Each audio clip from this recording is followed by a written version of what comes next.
because he's the acceptable monster at this time, like R. Kelly was the last time I sat on this couch.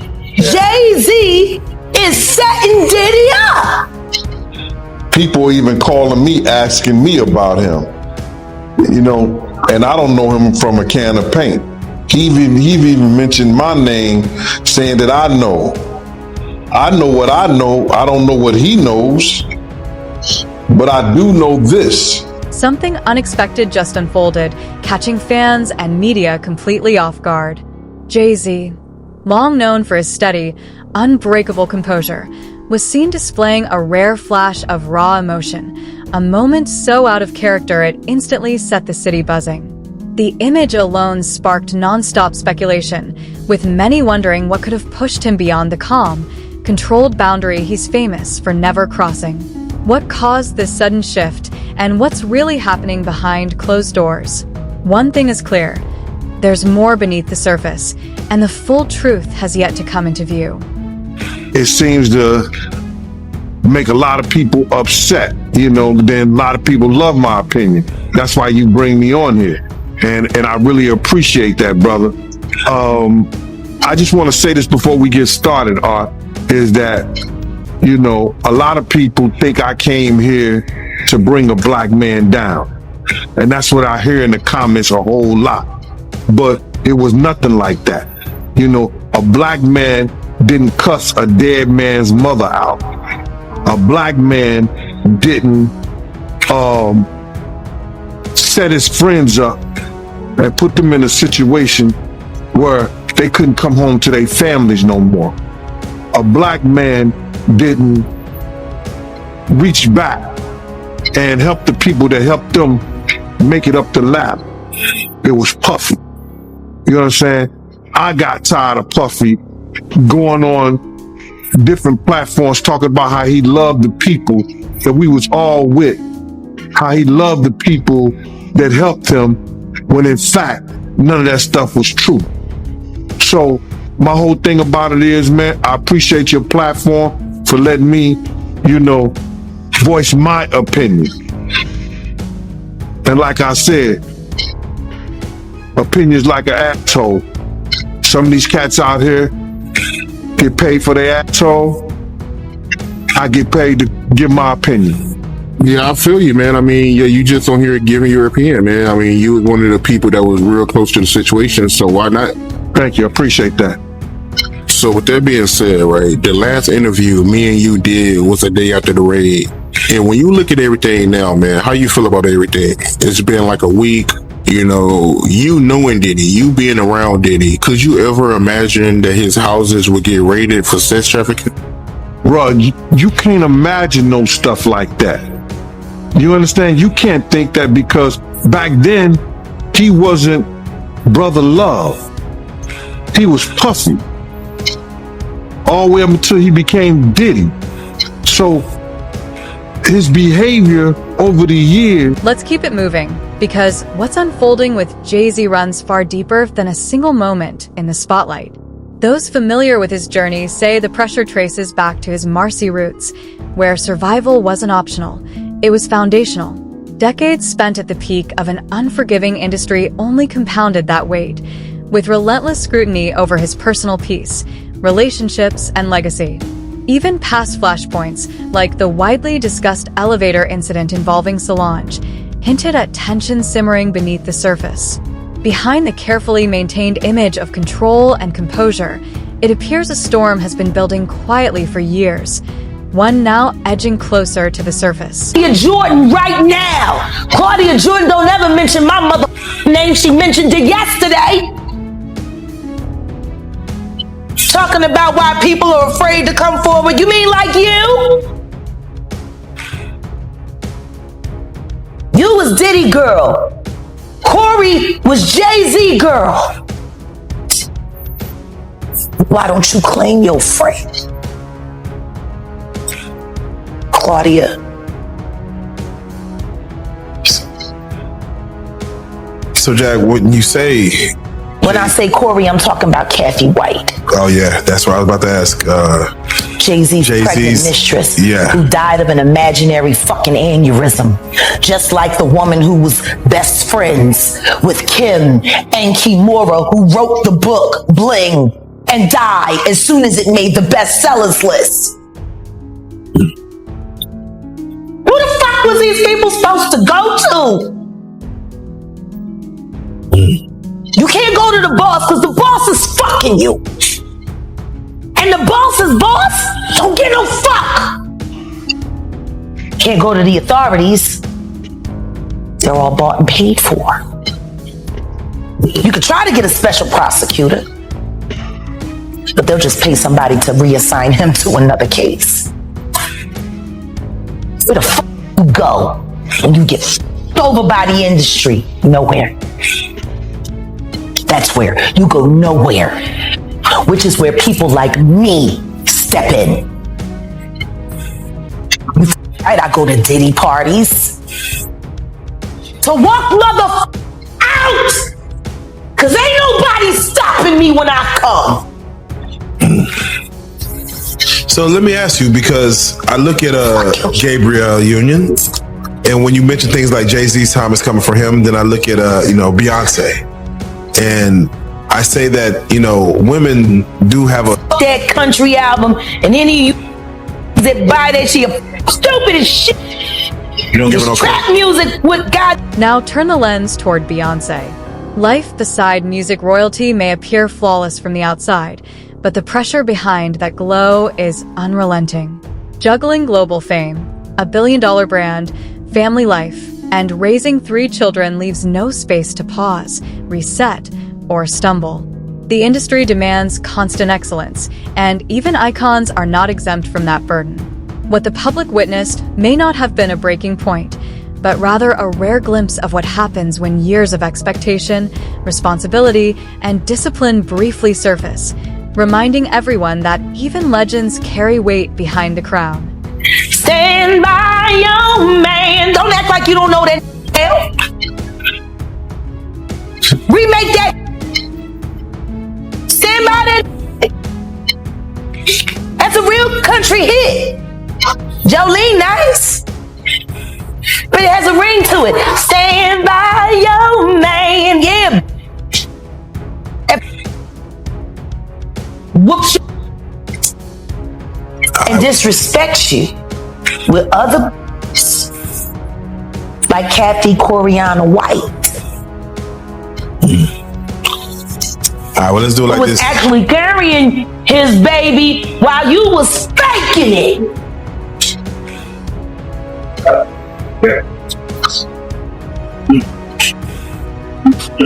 Why your husband don't want to put his seed inside of you and put it in everybody else? Wild in this world, yo. It's funny, you open up Beyonce's internet, it just gets weird. Beyonce's internet. That's what we're calling that it. That belongs to the devil. Unless you calling that the devil, she ain't nothing but an employee. Oh. And half of which dumbass bitch. So, it's funny that it's crazy you say these things. Why don't nobody want to accept that bitch? I think she went and killed the girl Cats.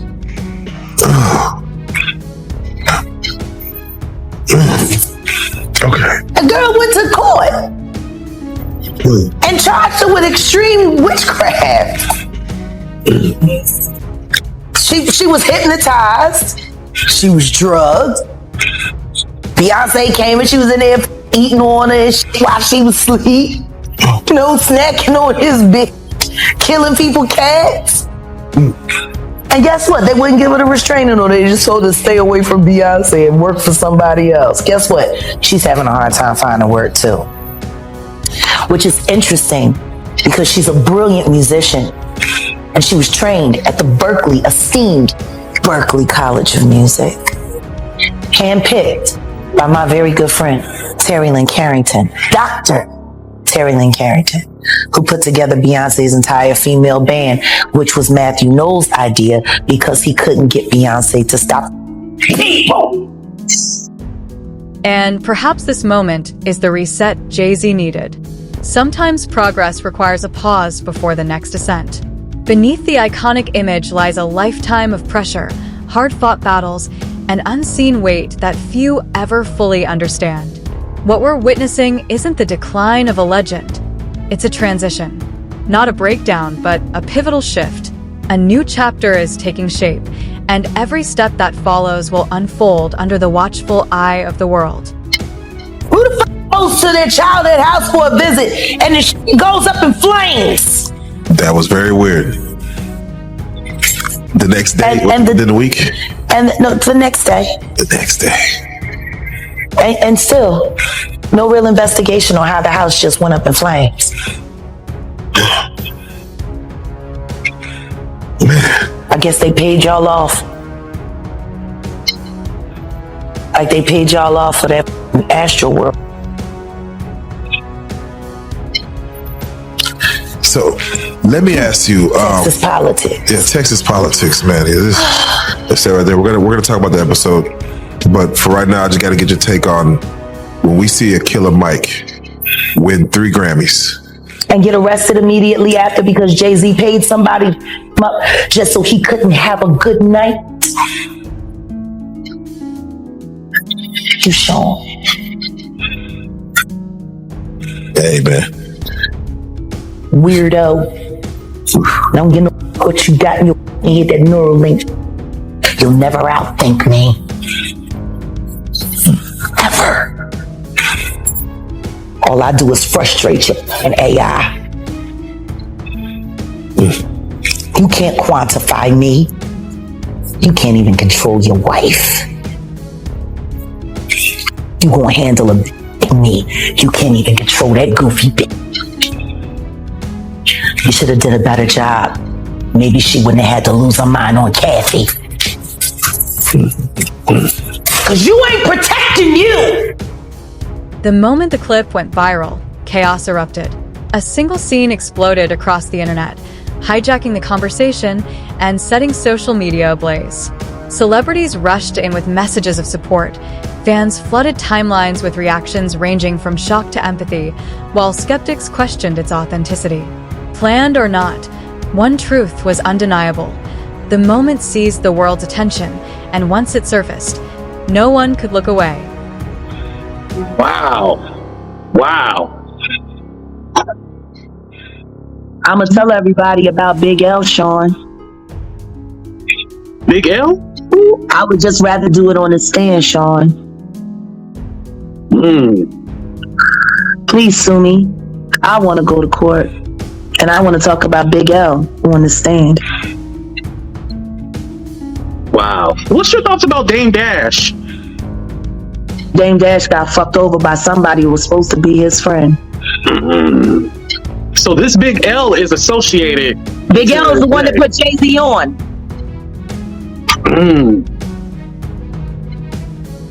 Wow. Jay-Z was the last person to see Big L alive. Wait, so this Big L person is not living on this earth no more? He's been dead for years. His death made it possible for reasonable doubt to live. Whoa. See how good I keep... Jay-Z's team eventually issued a response, but it followed the familiar script: measured language about privacy, carefully controlled and ultimately unsatisfying for those searching for real clarity. While official statements stayed restrained, the culture erupted. Even Kanye showed public respect, and for a moment, it felt like hip-hop itself paused to stand behind its king.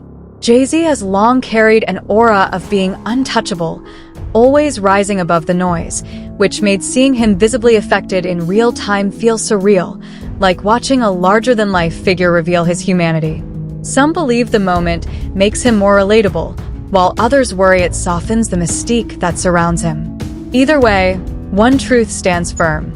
After this, the landscape won't feel quite the same. Now we're a little more educated because of the talk shows with Oprah that we went through, and Dr. Phil and stuff like that. Even Ricky Lake and all of that. We realized that it wasn't so cool messing with the underage young ladies. I never had an attraction for someone young. I always looked and had an attraction for older women, so I probably didn't have that problem. But then everybody that I fucked with did. Everybody. All of them. No names mentioned yet. But I'm going to expose somebody that we all forget about. Y'all see this picture of Jay-Z with Aaliyah when she was underage? Yeah, I forgot about Jay, huh? We only know about Damon Dash messing with Aaliyah and R. Kelly. But that ain't the only one that Jay had when she was underage. Yeah, I remember Fox Brown and Jay. Ain't no woman like the one I got. No one could love you better. Before that song came out, we used to hear it. I used to tell shit. I was like, ooh, that shit. Him and Mystical, those were two songs that were hot. That it took like a year before it got, well, I'll say to the West Coast. I don't know if they were beating it up on the East Coast. But on the West Coast, it took like a year before those songs came out. And then Nelly's song with the Lake St. Louis Ticks. But I'm just saying all that to say, Foxy was young then as well.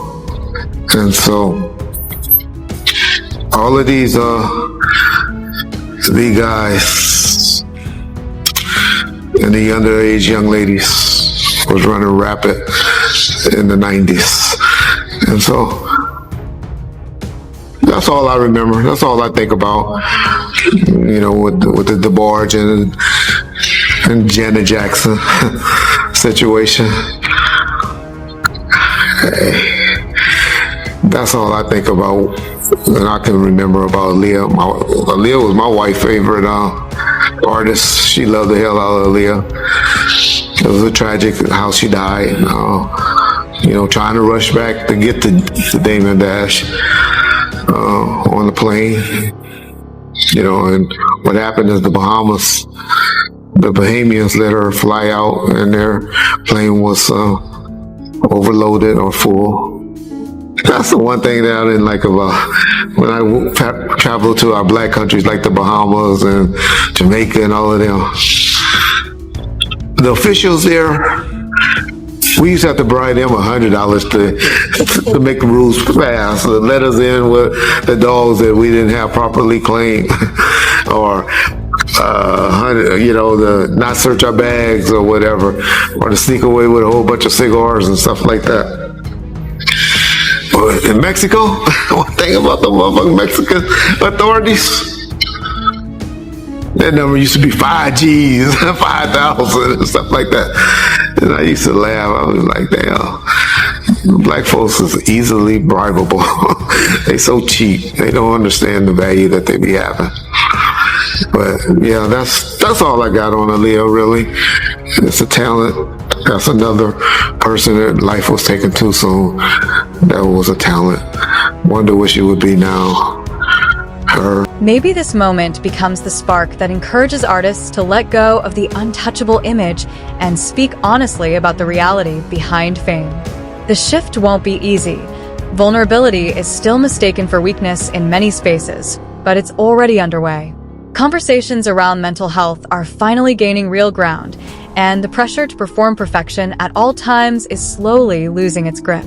If Jay-Z's public moment causes even a brief pause, prompting people to reconsider the emotional weight artists carry, it could mark the wake-up call hip-hop has quietly needed for years. It was almost as if Michael Bivins was like having like PTSD from New Edition being a child star, and said, I'm gonna find some real talented guys and I'm gonna fuck them over worse than we did, so we can say it happened to somebody else. That's PTSD for you. That's like, we're gonna make them relive it. God damn. Why would you do that to another artist?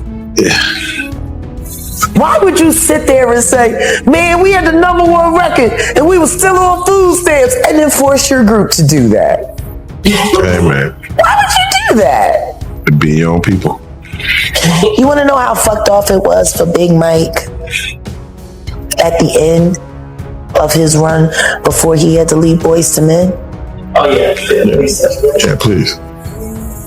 Let me tell you how bad his finances had gotten after his wife ran through what lump sum of money they had on that god-awful soul food restaurant that lacked soul and promptness. 6 hours to get a turkey wing platter. 6 hours. We used to call it opening to get it in time for dinner. Get your order in as soon as they open if you want to have it by 6. That was a joke around Voorhees. Jill bought their house.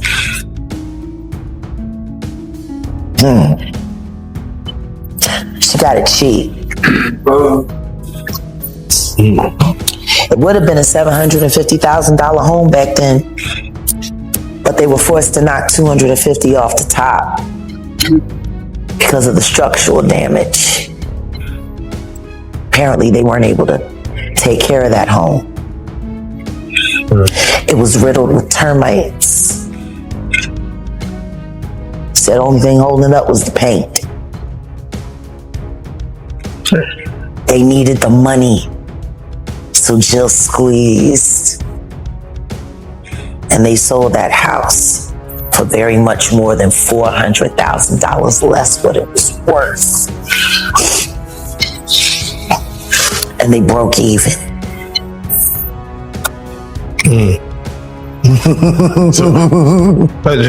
Is it the way you hate me, baby? That was my cousin Alma that sang that. Oh. Yeah. Oh. The apple don't fall far. Oh, you don't want to diss me. The apple don't fall far. You don't want to diss me. Yeah. I know you. Bitch. Wait a second. Did you hear what I just said? Michael Bivins fucked over Boyz II Men, and when Big Mike got sick, apparently there wasn't enough money available to help them through their hard times. That's how it goes. They didn't even promote that soul food restaurant. I mean, I can understand why it was some nigga shit, but maybe if they had got some real help, maybe they could have hired somebody to come in and help manage it. But no, they had to be a... What made this year unforgettable? The proof is finally coming. The complete Jay-Z Unplugged performance, from the opening moment to the final note, drops next week on RealJack.com. This wasn't just a concert. It was a moment frozen in time, fueled by raw creativity, undeniable energy, and a room elevated to something rare. Everyone who witnessed it felt the shift, and no one walked away unchanged. This is history captured, preserved, and ready to be experienced again. Jill Scott, who was also an artist and knew how bad that family was struggling, and took that as an opportunity to get a very, very large-scale home in a lovely, lovely white Jewish neighborhood for cheap. I mean, I'm just like, you could have said, I know you guys don't want to walk away from your home, but at least let me pay you full value because I got the money. And I want to see y'all be okay. She knew they were going to have to forfeit on that mortgage, and she squeezed. She was kinder to that damn dog. Oh man, Putter, wasn't it? Flutter, yeah. Putter, yeah. You gave the dog an idiot name and you wonder why he's shedding your shoe. The fuck is Flutter? What does that mean? Yeah, Oh, it's the sound his feet make. That's your fault, bitch. You named him nothing. How you gonna... Flutter, I used to hate that shit. And he hated kids. And he barked at people's feet. Like, he was fucked up. Oh, man. I can see why Lizelle says she shouldn't make no babies. Oh, man. I mean, that was her husband. So, He should have known her best. yeah, let me She say wrote a whole this. song about it. It was a hit record. Want to hear it? Oh, shit. Turn on a black radio station on Sunday where they sell bullshit all the time. Jack, I want to ask. Nothing progressive. I have to say, most people that watch our interviews or your interviews as of late, the main question that comes up is, how does she know? Was she there? So I want to do it like this. I'm gonna name some names. Sure. And I want to know, were you around them? Sure. I would like to start for what everybody knows is Jay-Z. What about him? Okay. Both of them were with Mr. Carter. Ask me what you want to know and I'll answer what I can. Let's just start with the base level.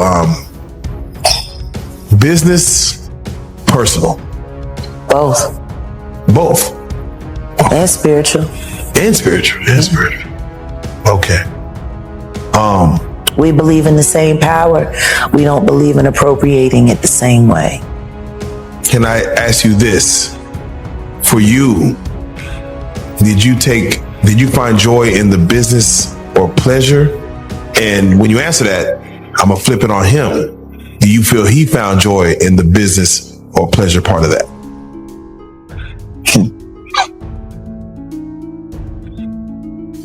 Spiritual.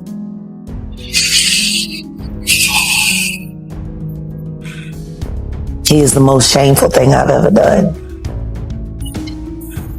There is nothing that I experienced with that person that has not inspired shame except for Unplugged.